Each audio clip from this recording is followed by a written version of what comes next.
Welcome to Module 3, Power at Work. By the end of this module, I want you to be motivated to assess who has power when you are in any bargaining situation. I also hope you learn how to get power when you are a worker in the labor market. If you are an employer, this will help you understand your own bargaining power. Now, getting people to work for someone else has always been a struggle. It takes leverage, sometimes force, violence, and coercion.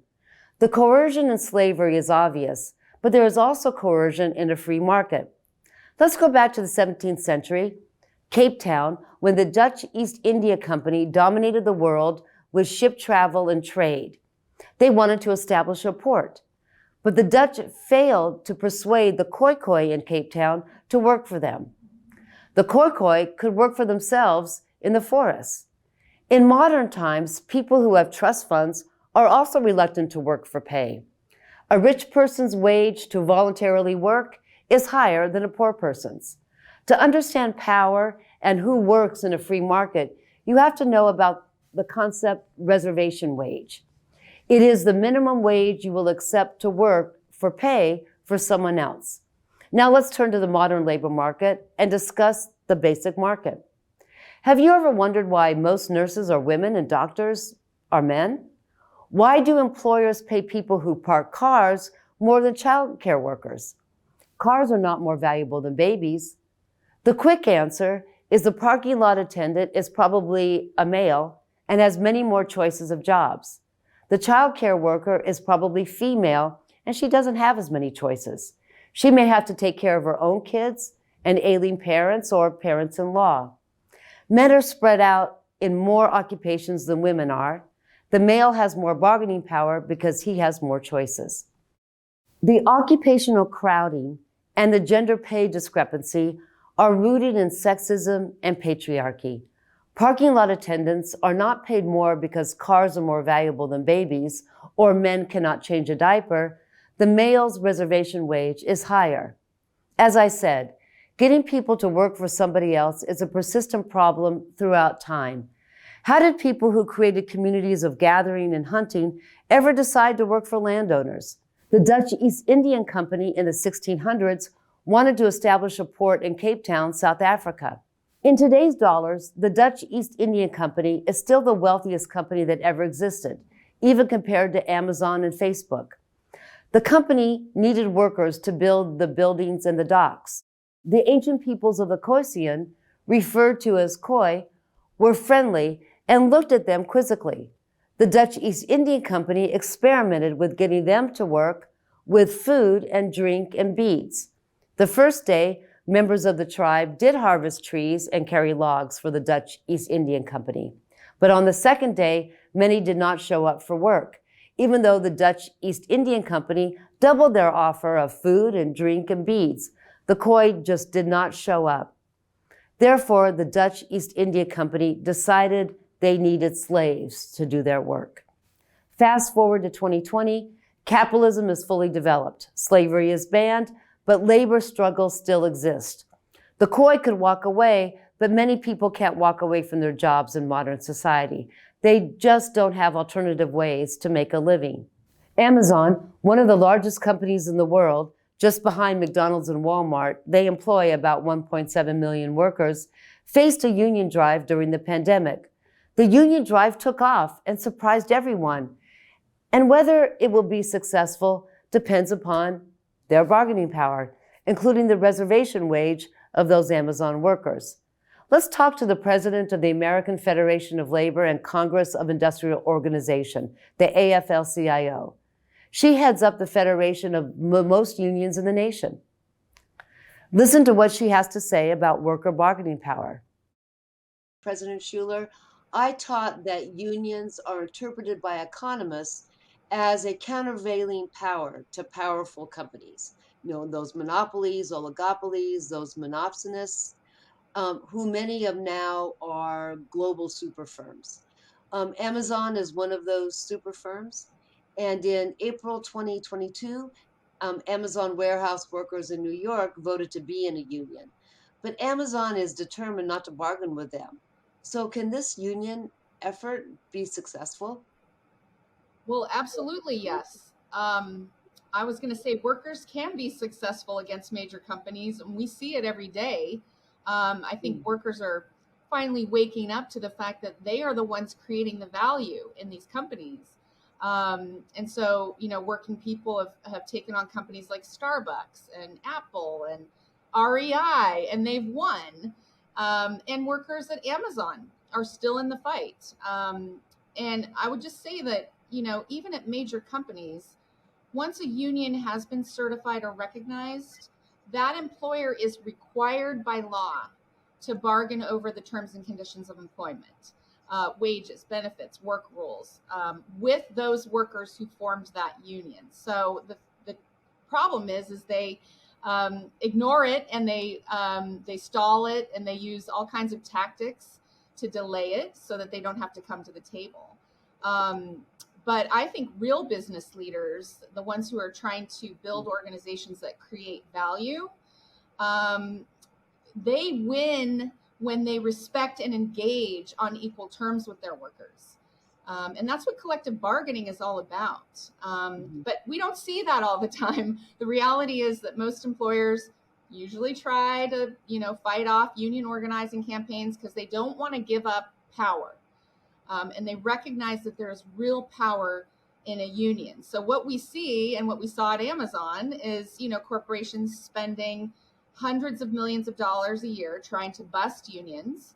And I guess that's how you know that unions can be powerful, right? If they're willing to put up millions and millions of dollars. But they fight union organizers with no consequences, because if they refuse to bargain in good faith, sometimes they'll even fire people who try to organize. They hold these captive audience meetings, and they replace workers who are on strike for better pay. Sometimes they misclassify workers to deny them the legal protections they deserve. But they get a slap on the wrist. There's really no consequences, and that's because the labor law in this country is broken. And the labor law has been chipped away at over time. And so it's weakened. So what I would say is that, passing labor law reform legislation like the PRO Act, modernizing our labor laws, can level the playing field for workers, get companies like Amazon to the table to bargain. It shouldn't be this tough. It shouldn't be a bruising fight. And so we want to build those cross-movement organizing campaigns like the folks at Amazon did. And all across the economy, show that working people can take on these big companies and win. All right. So what I'm hearing you say is that it's mainly the law that is protecting these employers to not bargain, even though they're supposed to, with the union when it's certified legally in an election. We also learned, the students also learned about Starbucks paying more to non-union stores or stores that haven't had a vote for a union, and that was illegal too. So I hear you say that we need to change the laws. I've heard before that um, people aren't unionizing and unions aren't strong because workers really don't want unions. What do you say to that? I would say absolutely not the case. We've seen the polling, the recent Gallup poll that came out and said 71% of Americans support unions. Those are record high, I think a 60-year high. And another poll found that half of all non-union workers said they would join a union tomorrow if they could. Some of that's on us because a lot of people don't know how to form unions. But that enthusiasm is playing out every single day. Working people are joining together in industries that weren't even on the radar. New industries, industries that are expanding. We even saw minor league baseball players form a union. Architects, museum workers, even workers in cannabis and on Capitol Hill are organizing unions. Yeah, yeah. One other economic lesson that I taught to the learners in this course is that unions don't have to organize 100% of people in an industry to have an effect. I talked about the threat effect. Could you say more about that threat effect or just the economic impact of just organizing 30 or 40% of workers in an industry? Oh, absolutely. I'm glad you raised that, because the reach and the impact of a union can go well beyond just an individual work site or even an industry. The more unions we have, the larger they grow. It helps all working people across the entire economy. So whether you're in a union or not. But one of the dynamics, as you mentioned, when unions enter into an industry, is this, so-called threat effect, which is when non-union employers take a look around their industry and they see that a union presence might be growing. And so they take steps to actually meet the union standards and match the union pay or come closer to it, so that they kind of discourage people from unionizing. And the greater that a union presence is in an industry, as you know, it raises wages and standards for the companies who have not yet organized a union. And I think of FedEx as one example, which workers don't have a union at FedEx yet. But FedEx matches the wages and benefits with a unionized competitor like UPS. Why the share of American workers who are unionized is so much lower than it is in other wealthy nations. Even when we compare ourselves to nations like us, maybe culturally, like in Canada or Australia, where the individual spirit is still, really strong. Why do we have such low rates of unionization? Our labor laws don't do enough to protect the right to organize.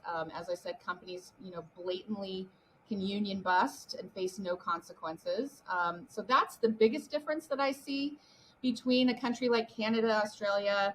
You look at Germany, for example, they have worker representatives on their boards of directors because they see the value of having that organized voice and perspective is going to enrich the company. Who knows more about how the company functions than the workers who are on the front line? So yes, our laws have to change.